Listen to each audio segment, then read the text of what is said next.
What's good, team? Right now, we're bringing you guys another top 10 video today.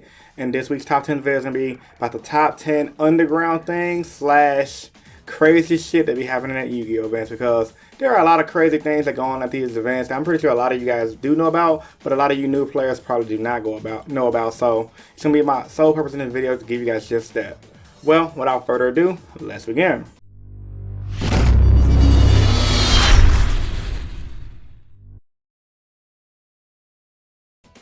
Starting out by saying 10 things in the community people don't know about.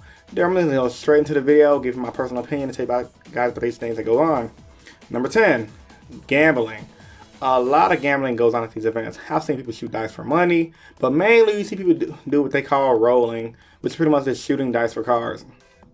Usually, if you ever see a group of people crowding around a table at an event, two things are usually going on. Someone's playing for cards, which is kind of considered gambling. Someone's playing for money, which is definitely considered gambling. And someone's probably rolling dice for cards. Happens all the time. It's just something that goes on that a lot of people do not know about. Really funny. Number 9, fights. Now, fighting is something I've personally done in Yu-Gi-Oh! Haven't done it at an event, but I've done it at locals one time. Guy stole my cards. Had to let it have it given to him. But with that being said, guys, I've personally seen multiple fights at locals. I've seen fights almost break out at regionals. 2 years ago when Nationals was in Tennessee, this white guy almost got his ass kicked by this group of people because he tried to steal their book bag. A lot of you guys probably that was at NAS probably remember this. He tried to steal their bags. And they grabbed him by his collar and told him, "If you move, we're gonna whoop your ass." So there are a lot of fighting that goes on at these events.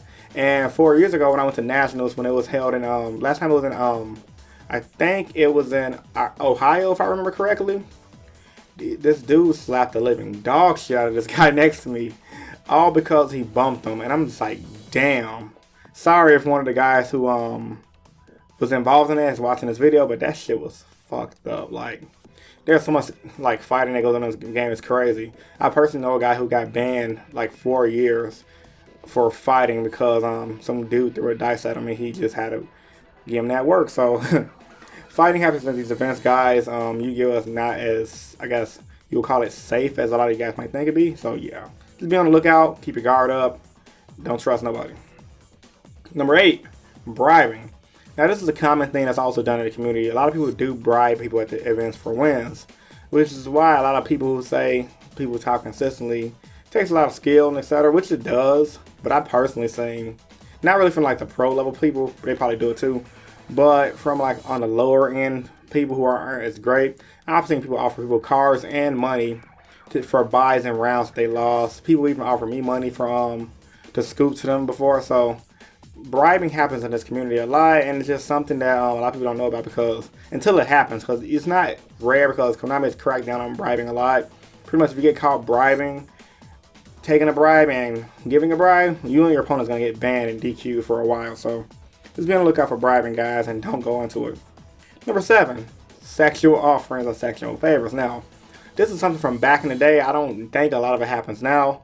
But to get straight to the point, a lot of people, when they play this card game, they need cards. Just like a lot of people in the bodybuilding world need steroids. And guess what they do? So I'm pretty sure a lot of you guys heard the story back in the day about people sucking dick for dark rounds. The dark rounds was like $200 to $300. That shit really happened. I remember people at my locals, I don't think they was sucking dick for dark rounds, but bitches was giving up ass in the bathroom for cards. Yeah, that shit was crazy. So yeah, sexual offerings happens in this card game. Yeah. It's kind of sick. People sucking dick for cards is nasty. Moving on. Number 6, drug use.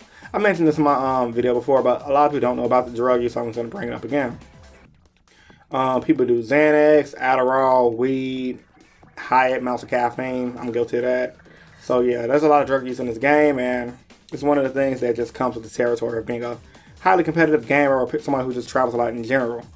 Number 5, robberies. Now, this mainly happens at events like YCS and regionals. I've never seen this happen at nationals yet. But usually what people would do during the robbery, if you guys haven't been to a YCS or regionals, they cut the lights in the room, snatch a few book bags, and try to make it out the door as quick as possible without getting caught. Or they'll snatch a binder, snatch a deck off the table, and just do what they can. It used to happen all the time.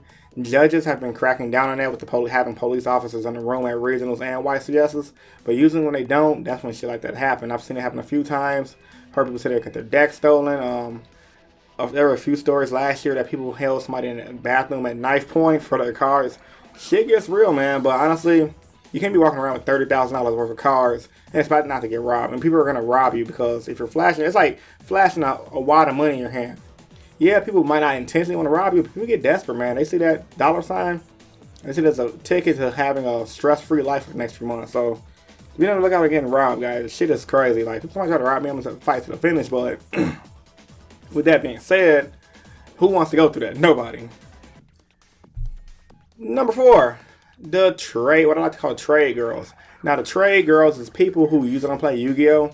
It's usually a Yu-Gi-Oh! Player. They'll bring their girlfriend or an attractive friend who they probably just fucking on the side. Give them a binder and say, hey, go ask for free cards or ask for trades and see what you can get as shiny. They usually give them a list of what cards to get and they just send them to go do it. And people do it all the time. I've seen a lot of guys like, oh my god, you play Yu-Gi-Oh? Wow, we don't really get a lot of girls playing. I see dudes flirting. They get giggly because the girl's staring in their eyes. And I've seen girls literally walk up to the guy, can I have that card? Sure. Can I have that card?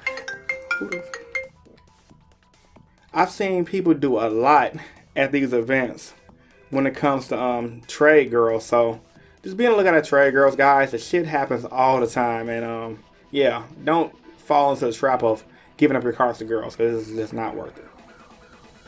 Number 3, Shady Judges. Now, usually when you go to a Yu-Gi-Oh! Event, you would think the judges always have your back. But most of the time, a lot of times, judges don't.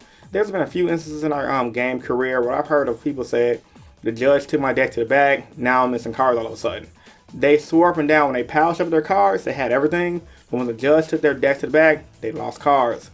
There was an instance in Europe one time where the judge completely lost a guy's deck, and the guy had to get DQ from the turn for not having an illegal deck. And he's like, the judge flat out stole my deck. I think it was back in the Dragon Ruler format. And I'm just like, wow, that's messed up. So you guys gotta be on the lookout for these shady ass judges. If you know you have if a judge seems extra friendly or extra cool to someone, just make sure, guys, to always call for head judge because you can never know what that judge is gonna do to try to screw you over in a ruling. Number 2, deck scouts. Now this comes to usually we're at a big event when you're at the top tables. There are a lot of people who like to scout your deck. Now a lot of you guys are saying, well, people are gonna walk around look at your decks all the time and you guys don't care. But it can matter if you're in the top tables and people know you're playing a rogue deck with some spicy tech.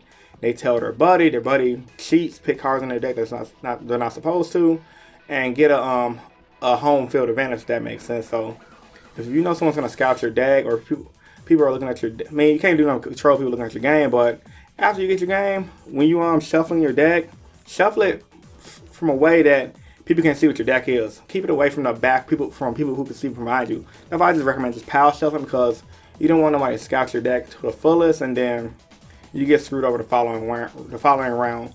This is mainly going to happen at regionals or locals, but hey, the shit happens and it's kind of fucked up.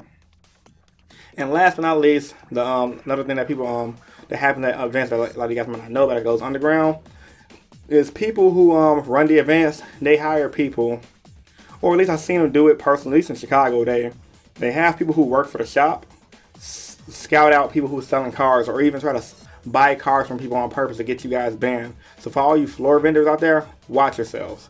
If you're going to be selling cards, be very, very discreet and low key about it. Reason being, they're going to send a floor judge, say, hey, go on the lookout. If you see somebody selling cards, point to me. If I can get their ass out of here, I'll possibly ban them. So just be on the lookout, guys. People are doing that, and the shit is kind of crazy. I mean, honestly, I just feel like if I ran an event, sell all the cards you want. Me and the vendors are going to be pissed off, but so what? The shit's going to happen anyway. You can't stop it. You might as well just have the vendors have in their area, and people who are going to sell cards, just tell them, you can sell, just sell outside of the convention hall. But a lot of places got the rule where you can't sell inside the room, you can't sell in the convention hall. So yeah, just always be on the lookout for people who are trying to watch you, who seem a little too thirsty to buy your cards, because they might just be a sales scout. So, with all that being said, hope you guys enjoyed this top 10. If you did, give it a big thumbs up. If you have any questions or comments, post that in the comment section down below. As I always tell you guys, if you're new to the channel, I would love for you to subscribe for more competitive Yu-Gi-Oh content. I upload 3 times a week. On Mondays to do my general discussions, on Wednesdays to do my top 10s, and on Fridays to do my Explain series where I explain decks, and archetypes in detail. I do these videos. I truly believe in helping you guys become better players, and I also do these videos. I truly believe in you guys become a better player. This was Chris from Team Innovation, and I'm signing out. Peace, guys. Stay innovative. Deuces. Awesome heroes. Hey, it's totally awesome, dudes. And the deck is pretty lackluster in my personal opinion. I'm gonna get straight to the point. Okay.